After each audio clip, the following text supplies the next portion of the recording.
welcome to the very first episode of I Wish I Was Taught That at School. My name is Emily Wallace.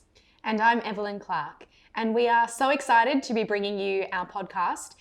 I suppose, Emily, we came about this idea because we both work in the industry where we just find that there are so many things that people don't know and don't realise they don't know actually. Yeah. And how many times do you find yourself in a conversation where you actually say to someone, I really wish I was taught that at school, or we should be taught that at school, why aren't we? Or they just simply don't learn it. And you don't know what you don't know, That's right?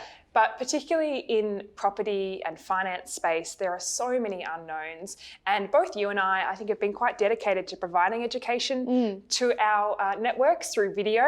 But we've joined forces together to make a podcast as well as video content to inform a wider audience and hopefully teach them something that they didn't know before. That's right. So whether you're listening to this as a first-time listener, or perhaps you've come back from a previous episode to learn a little bit about who are Evelyn and Emily and why we decided to create this podcast, this is the only episode that we're actually going to go through our backgrounds and how we got into the industry and why. That's very true, because this podcast is actually not about us. Nope. It's about our listeners. But we did want to give you some insights to our background, what we both do separately, how we met, and how this all came about, because I think it's important that people have confidence in our network, the people that we bring into the podcast, so you know the information we're providing is of good quality and to a certain standard. Absolutely. So why don't you tell me who's Emily Wallace? Who is Emily Wallace? This is a good question. So my name is Emily Wallace and I actually originally come from Tasmania. Yeah. There's always a Tassie joke that gets thrown in there, but I'll leave that to the listeners to figure it you. out. And I now reside in Melbourne and I'm an independent buyers advocate. I got into the industry of property because I wanted to help people and I didn't want to sell real estate. I didn't want to be a real estate agent. No offense to real estate agents. I just wanted to help buyers. So I purely work for buyers in the transaction of purchasing property. And it's a really hand-holding process. Absolutely. From everything from inspecting, sourcing, negotiating, and I love a good auction bid as well. It's my favourite part of the job. But I also identified a gap in the market for first home buyers who can't afford being, in touch with a buyer's advocate. Yeah. It's an full service buyer's advocacy is expensive. It is expensive. There's no hiding that. Yeah, there's absolutely no hiding that. And I think you either see it as an investment or an expense, and first home buyers see it as an expense. So I actually founded the Buying Coach, online learning platform for first home buyers at a very affordable price point that they can have access to all the knowledge that they need to have. I guess what that comes back to is, funnily enough, my degree is in primary school education. So the tone of education underlies everything I do, and probably why I'm so passionate about partnering with yourself as well, because that's something that shines through in your content as well. So that's a little bit about me in a nutshell. And I think the funny thing, coming back to the education side of that, Emily, is that we both have that as such a core value of both of our businesses, education. But looking at, so my mum is a primary school teacher and has been a principal now for a number of years. Yeah. And I remember when I was studying, I thought there is no way I will ever be a teacher. And here we are, hopefully providing some sort of education. And you felt the same, right? At the end of the day, that's not what you wanted to get into. Yeah, and I think this has so much power to it in that it's bridging that gap of knowledge and hope that the listeners find value. So now tell me, who is Evelyn Clark?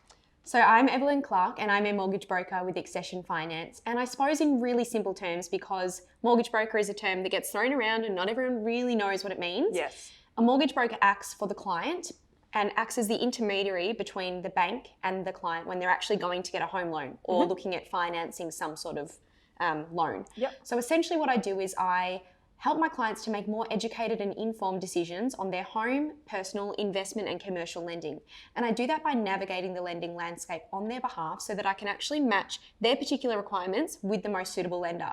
So we have over 35 lenders on our panel, and because we work in the industry on a day-to-day basis, we're really up to date with the policies and the processes of the lenders. And so we know that when a particular client comes to us, we can say, well, you're actually going to perhaps suit this lender more, or whatever their particular goals are might lead them down a particular lender path over another. Yeah, that makes a lot of sense. And I think if you're not in it all day, every day, how can you be expected to know what the best lender is or the policies or all the little intricacies of each lender vary so much. So having someone who knows all that to be able to help you is really, really key. Yeah, and I think both you and I, Emily, have done this, but we've absolutely built our business off relationships. Yeah. And it's because of those relationships as well that our service doesn't just stop at our particular business service itself. You know, working in the finance world means that I'm working day to day with financial planners and accountants and conveyancers and all sorts of people that actually help to create that process, a seamless process for the client, whether they're buying a home, whether they're refinancing their investment properties, whatever they might be doing. We can actually add more value by providing them those trusted relationships. And they're just some of the people that we hope to bring onto this show to help educate you and answer some of those really pertinent questions. Very, very true. So to the point, do you remember how you and I met? Because we're in a similar industry and our paths crossed, but do you remember how? I do actually. Yeah. We met through LinkedIn. Yes. Yes. So I saw you, I think, on a video. Yep. Most likely. Yeah, that's right. I think I reached out to you because you were looking at doing some sort of a catch up for people that were sort of young and entrepreneurial and wanted to be able to share that kind of flair, I suppose, with each other and really create a bit of a group that we could bounce ideas off each other. Yes. But I got caught up with a client, I remember, almost an hour out of the city and couldn't make it to the event. So I sent you a message. You sent me a message, and actually I thought it would be interesting to read that message. Yeah. To go back a blast from the past, as some may say. It was a very professional message, I'll give you that. Look how far we've come. I know. So it says, "Hi Emily, how are you? I'd love the opportunity to catch up with you in the coming weeks if you are available." It's very polite of you. I know. "I have been following your content for a few months now and really love your simple yet relevant content. I too am very passionate about educating the community." Key, and have been working on my upcoming marketing strategy. In particular, I'm running a series of workshops this year, the first being a first home buyer seminar. I would love to explore our synergies and whether you'd be interested in speaking and to see if it's a good fit. And I think that's such a great introduction to how we did meet because it has remained fundamental throughout the time that we've known each other. And speaking at workshops has been amazing because that is another point of, contact with clients or potential clients where we're informing them about the home buying process. And we're going to do a whole episode just on that home buying process as well at a later date.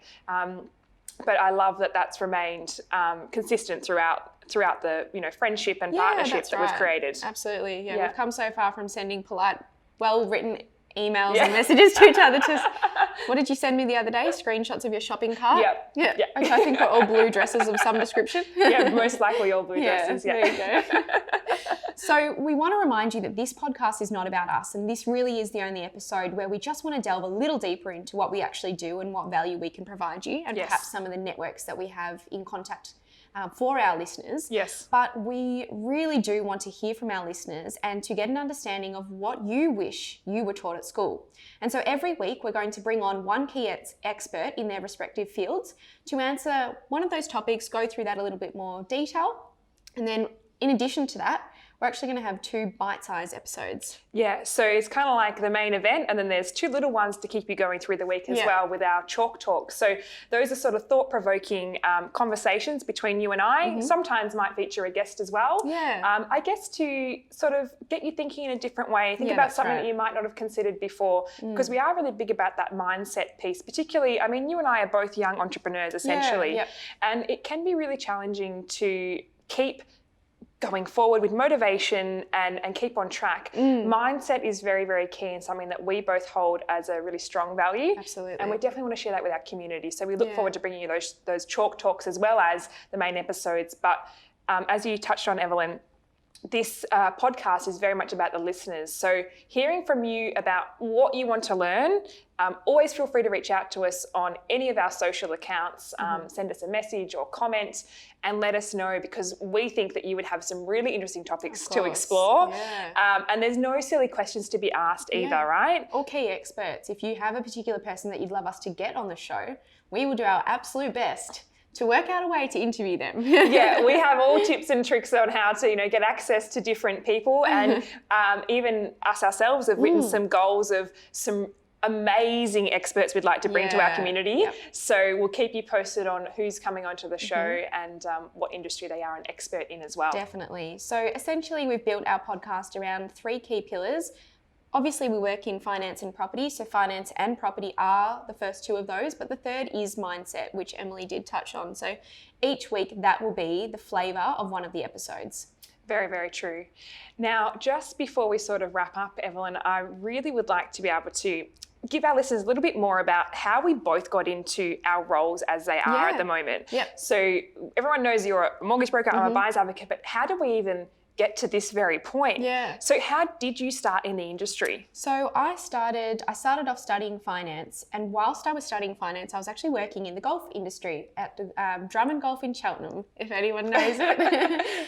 So yeah, it's just selling golf clubs and really doing a bit of customer service. Yep. And was lucky enough to be given the opportunity to work with a mortgage broker Yep. who was starting up her own business. She'd recently started her business after working in commercial finance. Yep.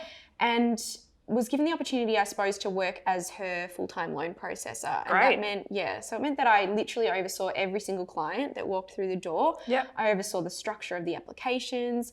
We did things right from, petrol station finance right through to concrete plants and trucks and vehicles, and right through to, your first home buyers and investment properties. So it gave me this huge, I suppose, scope on different types of clients and their needs and different structures of business, because that's a massive one that you don't always think about. There's different things that you can finance, but there's also different business structures and ways that people actually operate their businesses as well. Yeah. And then eventually I started, about 18 months ago now. So we're filming this in September of 2019. Yes. About 18 months ago, not even that actually, I started my own business under the incredibly successful brand of Accession Finance, and that gave me the autonomy to be able to build my own business and my own relationships and be able to serve my clients and service them to my full potential. Yeah. So that's really how I got into it, and I honestly haven't looked back, and I've loved it. And one of my biggest goals has been to be able to deliver more education and bridge the gap, I suppose, between what a consumer sees, because let's face it, when you go and research something, you typically go to Google or you look at the media or you research on Facebook or something. Yeah. So there's so much potential to be able to bridge that financial literacy gap. Very much so.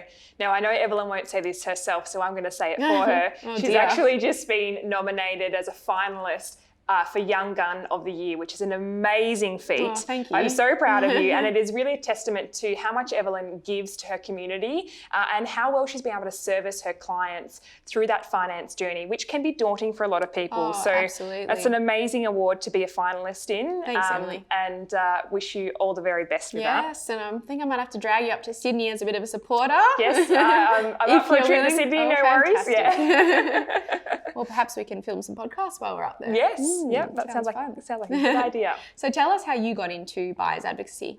It's an interesting path because, people always say, I fell into the industry. Well, I literally just said that. yeah. So. Well, so my background is education, and I didn't end up going into the classroom apart from a few relief days here and there. That was enough to realise I wasn't fit to be a primary school teacher. And I went into education, recruitment and sales. Okay. The best training I could have ever done. My first role was cold calling schools to get past the biggest gatekeeper of all, which are the receptionists at schools, to speak to the principal. And through that, I actually learnt geographically a lot about Melbourne. I was on the road 3 days a week. Okay. I managed the Southeast Territory and then eventually moved around to all the different areas. And spent about 3 years in corporate in total, in that sales capacity and also in team leader roles. And it was through that I'd always wanted to run my own business. Since I was 14, I knew I wanted to be a business owner, but I suppressed it by getting into that corporate lifestyle. And it was a 9 to 5 and you had your weekends.